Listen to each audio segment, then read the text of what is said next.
গণতান্ত্ৰিক দেশখনত এটা শ্ৰেণীৰ মানুহক সদায় নাগৰিকত্বৰ প্ৰমাণ দিব লাগিব আৰু তুমি কা বলবৎ কৰি লাখ লাখ বাংলাদেশী লৈ আহিবা এইটো হ'ব পাৰে নেকি?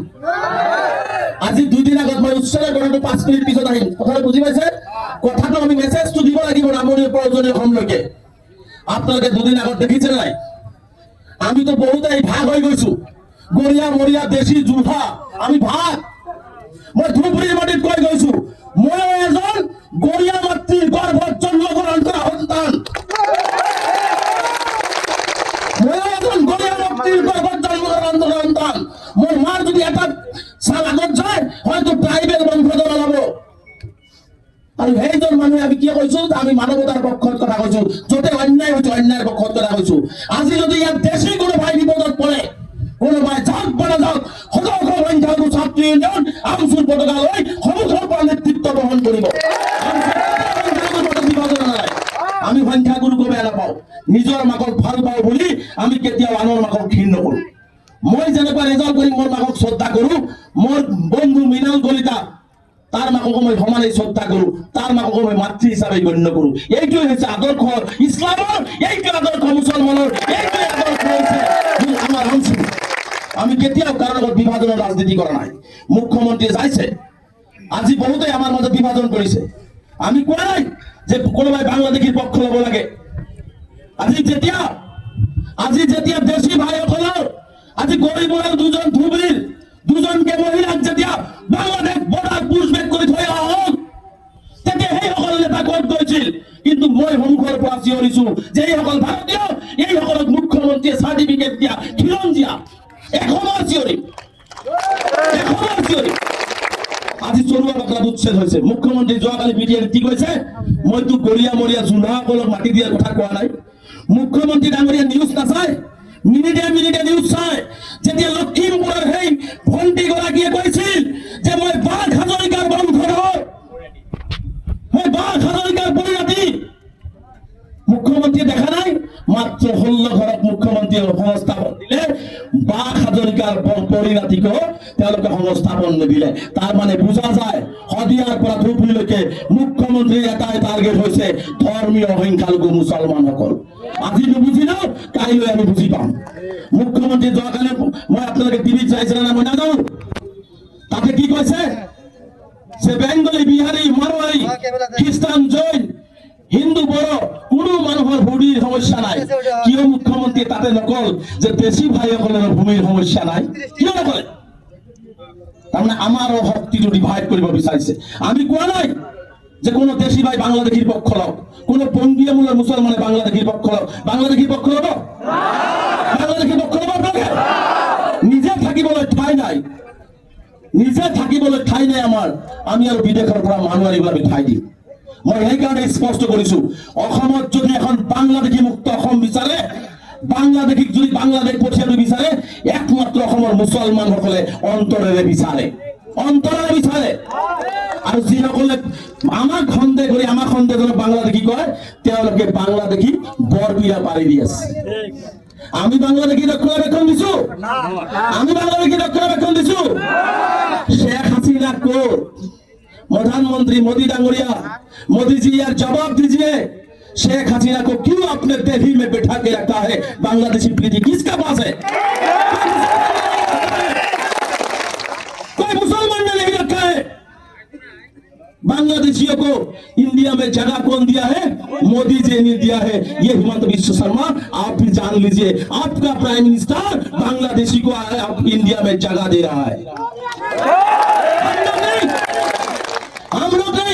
हम लोग बांग्लादेशी के खिलाफ बांग्लादेशी बांग्लादेश जाना पड़ेगा।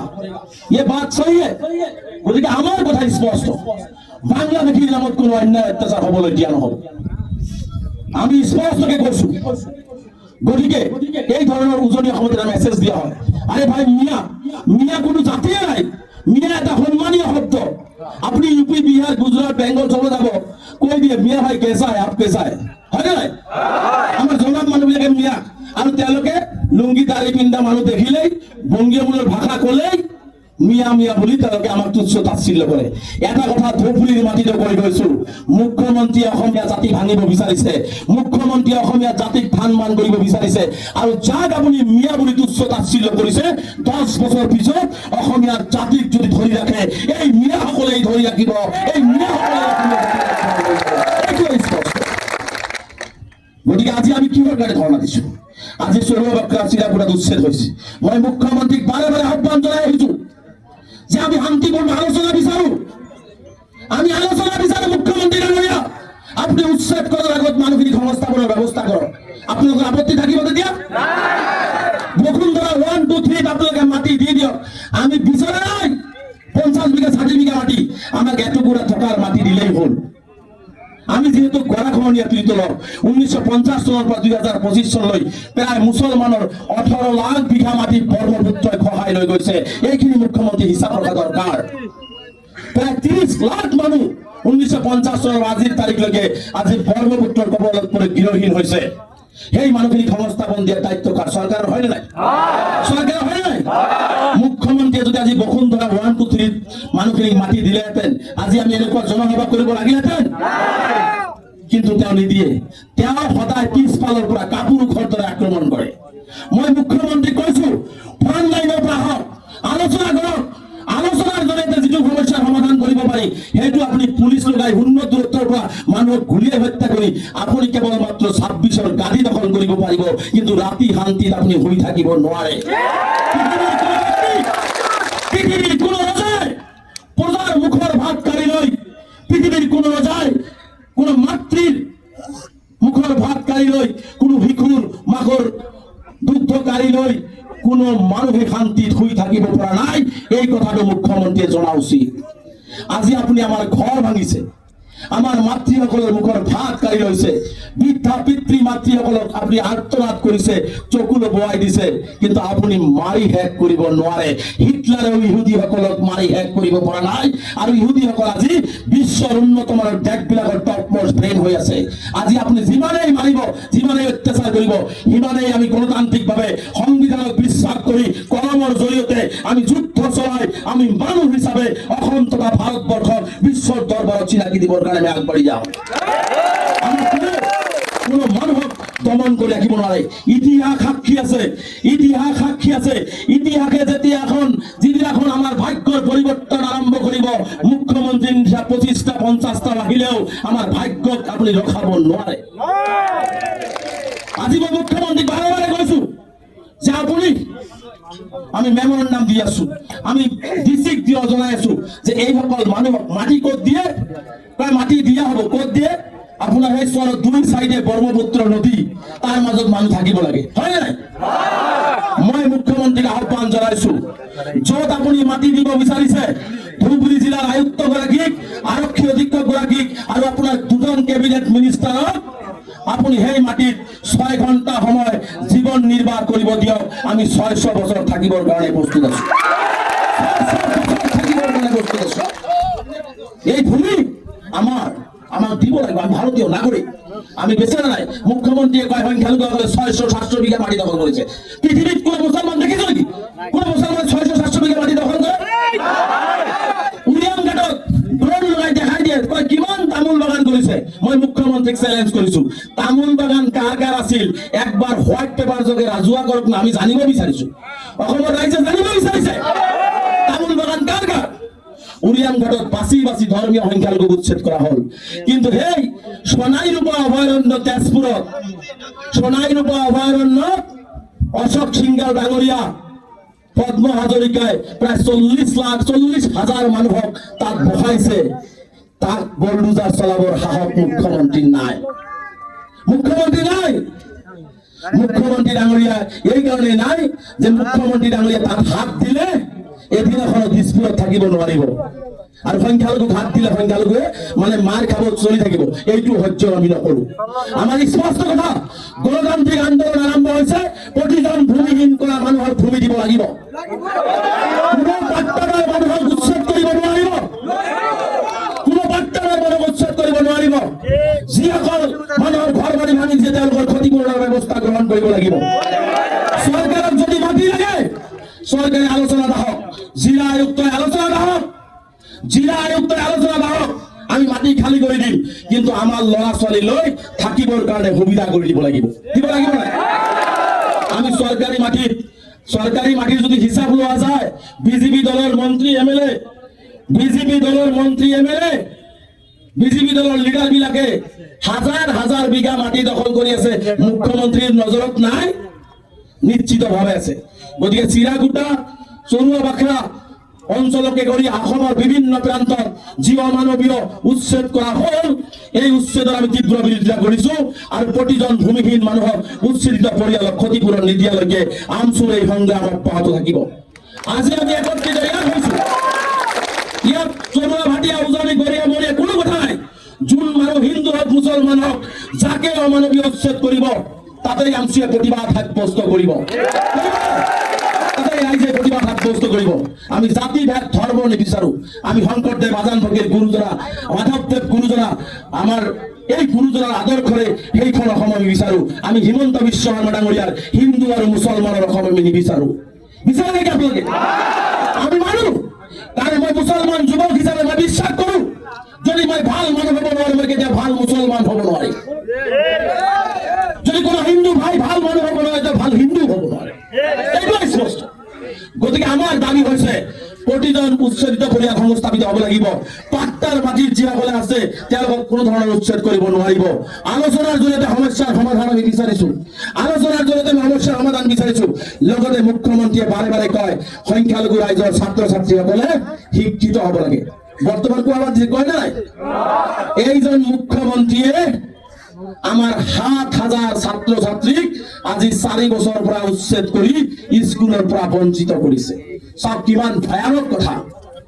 মই মুখ্যমন্ত্ৰী ডাঙৰীয়াক আহ্বান জনাইছো, যদি মুছলমানক আপুনি শিক্ষিত কৰিব বিচাৰে, মাত্ৰ ১০জন উচ্ছেদিত ল'ৰা ছোৱালীক আপুনি পঢ়াই মানুহ কৰি দেখুৱাই দিয়ক যে আপুনি মিছলীয়া নহয়, আপুনি যি কয় তাকেই কৰে, আপুনি সংখ্যালঘু বিৰোধী নহয়, আপুনি মুছলমান বিৰোধী নহয়।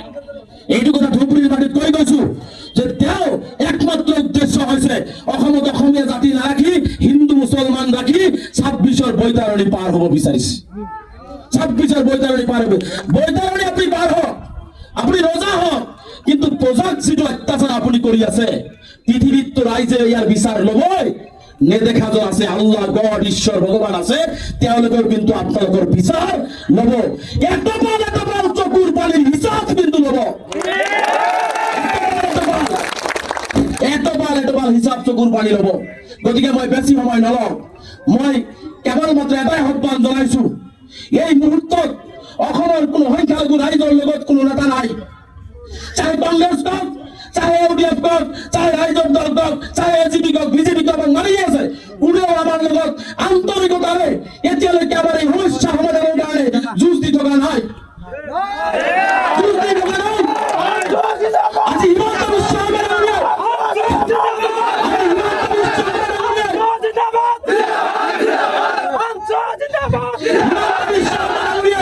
আজি ইমান অত্যাচাৰ কৰাৰ পিছত আজি ৩০ জনকে সংখ্যালঘু বিধায়ক আছে, একেলগে ৰাজপথত বহিব পৰা নাই, একেলগে ৰাজপথত বহিব পৰা নাই। কাৰ কাৰণে বহিব পৰা নাই? যদি ভয় খায়, মই ইউডিএফ আৰু কংগ্ৰেছৰ বিধায়কসকলক কৈছো, যদি জাতি নাথাকে আপোনালোকেও কিন্তু ২৬ত নাথাকে। এইটো হিচাপ ক্লিয়াৰ, এইটো হিচাপ ক্লিয়াৰ। দলবাদ নিৰ্বিশেষে আমি সংখ্যালঘু ৰাইজে যেতিয়া সিদ্ধান্ত লওঁ যে আমি যদি ব্ৰহ্মপুত্ৰৰ চৰত যাব লাগে, তোমালোকক ব্ৰহ্মপুত্ৰৰ চৰত লৈ যাম, দিছপুৰত লৈ যোৱা নহয়, দিছপুৰত লৈ যোৱা নহব। গতিকে মই বিশেষকে বেলেগৰ কথা মই ক'বলৈ নাযাওঁ, বিশেষকে সংখ্যালঘুৰ ত্ৰাণকৰ্তা বুলি ভবা কংগ্ৰেছ AIUDFৰ নেতৃত্বক এই মুহূৰ্তত আহ্বান জনাইছো। মানুহ মৃত্যুৰ লগতে যুঁজি আছে, আই মাতৃসকলে নাখাই আছে, মানুহ ৰাস্তাত থাকে যদি বলৰ তলত। আৰু এই বিপদৰ সময়ত যদি মই বেলেগক দোষাৰোপ নকৰো, মুছলমান যিকেইটা বিধায়ক আছে তেওঁলোকে যদি সঠিক আৰু শুদ্ধভাৱে এই মাতৃসকলৰ, এই বৃদ্ধা পিতৃসকলক নেতৃত্ব দি যদি উচিত ন্যায় হিমন্তৰ পৰা কাঢ়ি আনি দিব নোৱাৰে, তেনেহলে তাৰ পৰিণাম ২৬ত ভুগিব লাগিব। मैं गौरव जी के बोल रहा हूं, गौरव जी आप मणिपुर के लिए बोला, बहुत अच्छा लगा हमको। आप पहलगाम लेके बोला, बहुत अच्छा लगा। इसके लिए बोल रहा है, बहुत अच्छा लगा। लेकिन असम की मुसलमान को हिमंत विश्व शर्मा जो बुलडोजर चला रहा है, इस मुसलमान के लिए क्या पार्लियामेंट में बोलेगा गौरव जी, ये भी हम जानना चाहता है। যদি দেববর চৈকে ডাঙরিয়া ইয়াৰ নেতৃত্ব আমি আপোনালোকৰ পৰা বিচাৰিছো, কেতিয়া কথা কব, কেতিয়া ৰাজপথত ওলাব, কেতিয়া ন্যায় প্ৰদান কৰিব। এই মুহূৰ্তত সেইকাৰণে কৈছো যে আমি এই মুহূৰ্তত কোনো তলমল নাই। যেতিয়াই গণতান্ত্ৰিকভাবে আমসুই আন্দোলন কৰে আমসুৰ পতাকাৰ তলে সংখ্যালঘু ৰাইজ একত্ৰিত হোক, চাহে কংগ্ৰেস হোক, চাহে ইউডিএফৰ নেতা হোক, বিধায়ক হোক, সকলোৱে আপোনালোকৰ ওচৰত আঁঠু ল'বলৈ বাধ্য হ'ব। নালাগে জাতি জীয়াই থাকিলে ৰেজল্ট জীয়াই থাকিব, মোৰ জাতিয়ে যদি জীয়াই নাথাকে মই জীয়াই থাকিব লাভ আছে নেকি? গতিকে হিমন্ত বিশ্ব শৰ্মাই মাৰি আছে আৰু আপোনালোকে নীৰৱতা অৱলম্বন কৰিব, তাৰ মানে হিমন্ত বিশ্ব শৰ্মাৰ আপোনালোকে একেই নেকি? একেই বুজি পাবি। গতিকে মই স্পষ্টভাৱে অসমৰ সংখ্যালঘু ৰাইজক আহ্বান জনাইছো, আমচুৰ আন্দোলন সংবিধান ৰক্ষাৰ আন্দোলন, আমচুৰ আন্দোলন গণতন্ত্ৰ ৰক্ষাৰ আন্দোলন, আমচুৰ আন্দোলন হিমন্ত বিশ্ব শৰ্মা ডাঙৰীয়াই অন্যায়ভাৱে সংখ্যালঘুসকলক অসমৰ মানচিত্ৰৰ পৰা নিক্ষেপ কৰি বুলডোজাৰ চলাই হত্যা কৰি যি অন্যায় কৰি আছে সেই অন্যায়ৰ বিৰুদ্ধে আন্দোলন। আমচুৱে কাৰো পকেটত নাই, আমচুৱে সদায় নিৰপেক্ষভাৱে এই সাধাৰণ ৰাইজৰ কাৰণে কথা কব নাই। মই হাত জোৰ কৰি আপোনালোকক আহ্বান জনাইছো, আমচুৱে সমগ্ৰ ৰাজ্যজুৰি এই আন্দোলন ঘোষণা কৰিছে। আমি ধুবুৰীত কৰিছো, 17 তাৰিখে কলিয়াবৰত এই প্ৰতিবাদ হ'ব, 31 তাৰিখে নগাঁৱত এই প্ৰতিবাদ হ'ব। আমি সমগ্ৰ অসমজুৰি এই প্ৰতিবাদ সাব্যস্ত কৰি এই মানুহখিনিয়ে যেতিয়ালৈকে ন্যায় নাপাব তেতিয়ালৈকে যুঁজি যাম। তাত যদি মোৰ প্ৰাণটো যায়, মোৰ সতীৰ্থসকলৰ প্ৰাণ যায়, সেই প্ৰাণ দিবলৈ আমি প্ৰস্তুত আছো।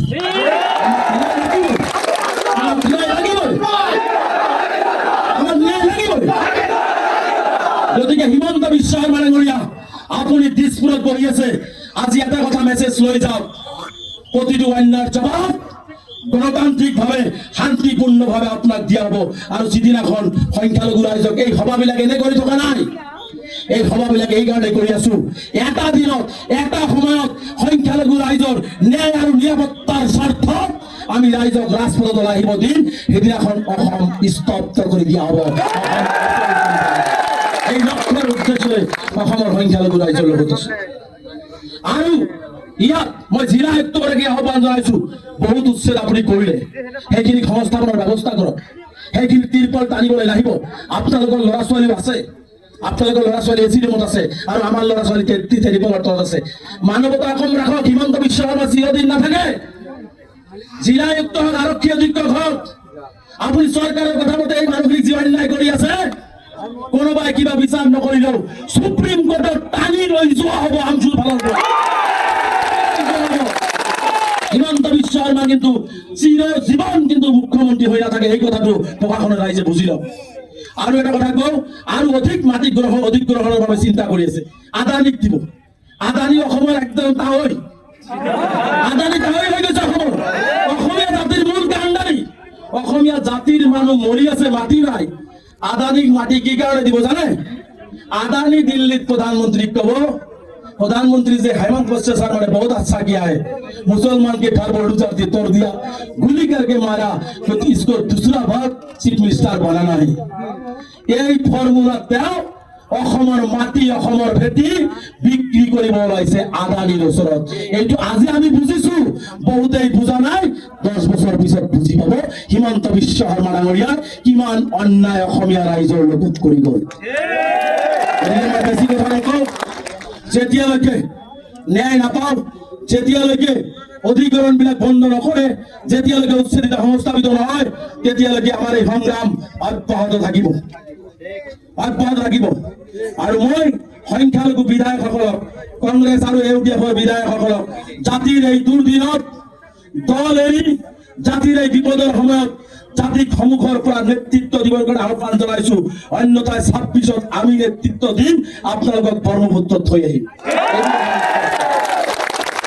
গতিকে মই বেছি কথা নকওঁ, কেৱল মাত্ৰ আপোনালোকক হাত জোৰ কৰি আহ্বান জনাইছো, আপোনালোকে শান্তিপূৰ্ণভাৱে গণতান্ত্ৰিকভাৱে আমচুৰ প্ৰতিটো আন্দোলনত সহযোগ কৰিব নাই।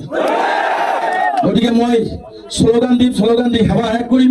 সভা শেষ কৰাৰ আগত মই কেৱল মাত্ৰ আপোনালোকক অনুৰোধ জনাম বহুত গাড়ী আহিছে প্ৰশাসনে আমাক যথেষ্ট সহায় কৰি আছে